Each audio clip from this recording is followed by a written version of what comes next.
wabarakatuh. Hai, saya Wahyu Dustiorini dari kelas PGMI G.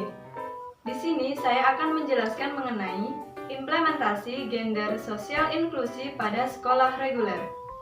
Di sini saya akan membahas mengenai 4 subbab. Subbab yang pertama yaitu mengenai model pembelajaran dengan dimensi gender sosial inklusi. Subbab yang kedua yaitu mengenai dukungan terhadap implementasi gender sosial inklusi.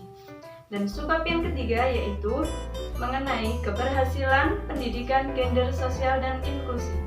Dan subbab yang terakhir yang keempat yaitu membuat sekolah inklusi. Selanjutnya yang pertama, saya akan membahas mengenai model pembelajaran dengan dimensi gender sosial inklusi. Model pembelajaran dengan dimensi gender sosial inklusi dibagi menjadi 6. Yang pertama yaitu kelas reguler atau inklusi penuh.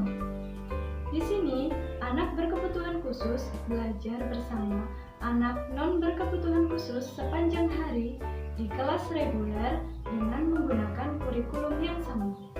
Yang kedua yaitu kelas reguler dengan klaster.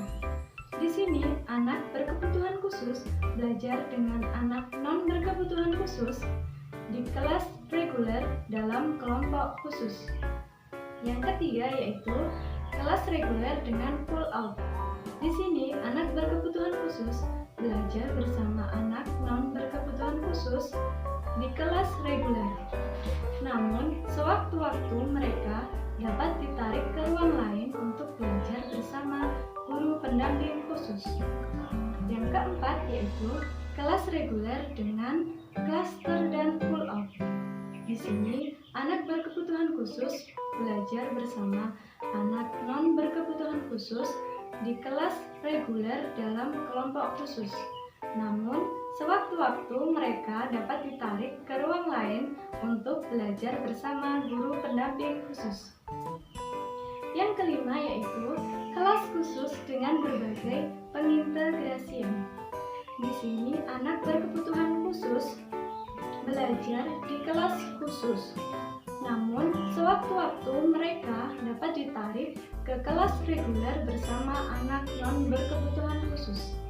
Dan yang terakhir atau yang keenam yaitu kelas khusus penuh. Di sini, anak berkebutuhan khusus secara penuh belajar di kelas khusus pada sekolah reguler. Selanjutnya, metode pembelajaran yang dipilih dalam gender sosial inklusi diharapkan mampu 1. Menciptakan suasana kelas yang menyenangkan. 2. Menciptakan keaktifan antar peserta didik. 3. Menciptakan kreativitas antar peserta didik. Dan yang keempat yaitu semua peserta didik diharapkan mampu secara efektif mencapai kompetensi pendidikan.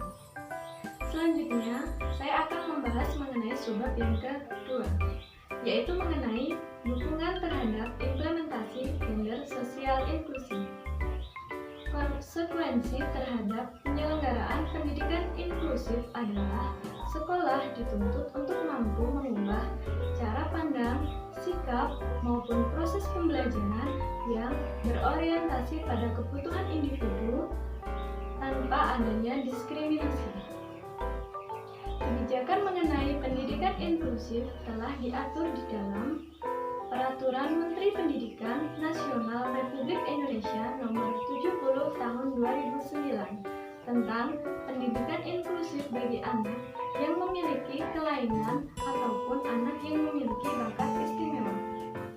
Dengan adanya kebijakan ini diharapkan mampu 1.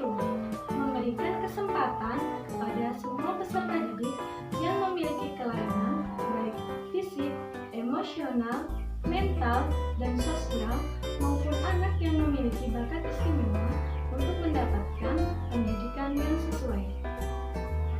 Yang kedua yaitu mewujudkan penyelenggaraan pendidikan yang tidak adanya diskriminasi dan menghargai keanekaragaman antar semua peserta didik. Penyelenggaraan pendidikan inklusi bukan hanya menjadi tanggung jawab pemerintah saja. Stakeholder pendidikan ini seperti masyarakat perlu dilibatkan agar tujuan pendidikan yang diinginkan. Selanjutnya, saya akan membahas mengenai suluk yang ketiga, yaitu mengenai keberhasilan pendidikan gender sosial inklusi.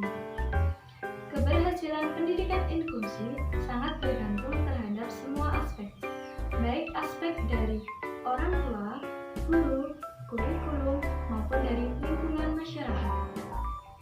Adanya partisipasi masyarakat dan adanya kemandirian sangat menentukan keberhasilan kebijakan sekolah inklusi ini.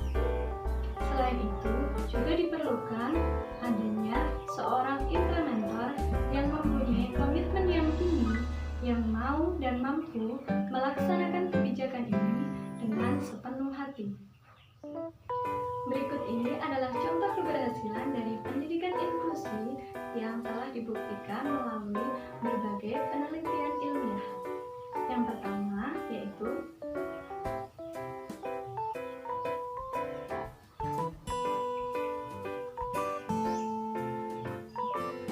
dan yang kedua yaitu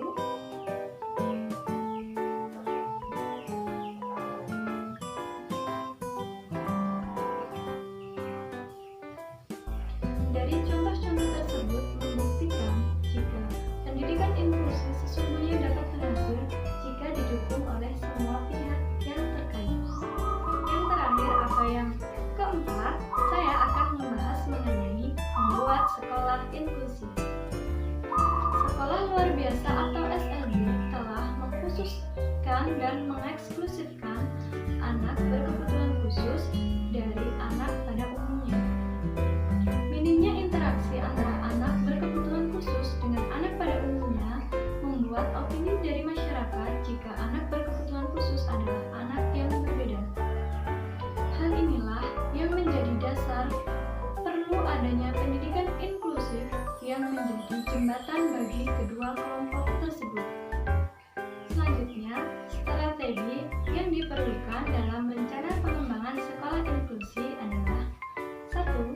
Peningkatan penerimaan seluruh komunitas terhadap anak berkebutuhan khusus.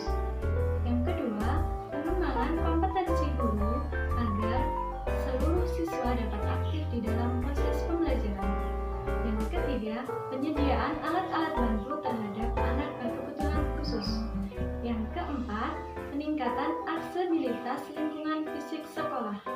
Dan yang kelima yaitu penetapan kebijakan yang jelas dan tegas agar dapat dipahami oleh seluruh lingkungan masyarakat dan juga harus disertai dengan adanya dana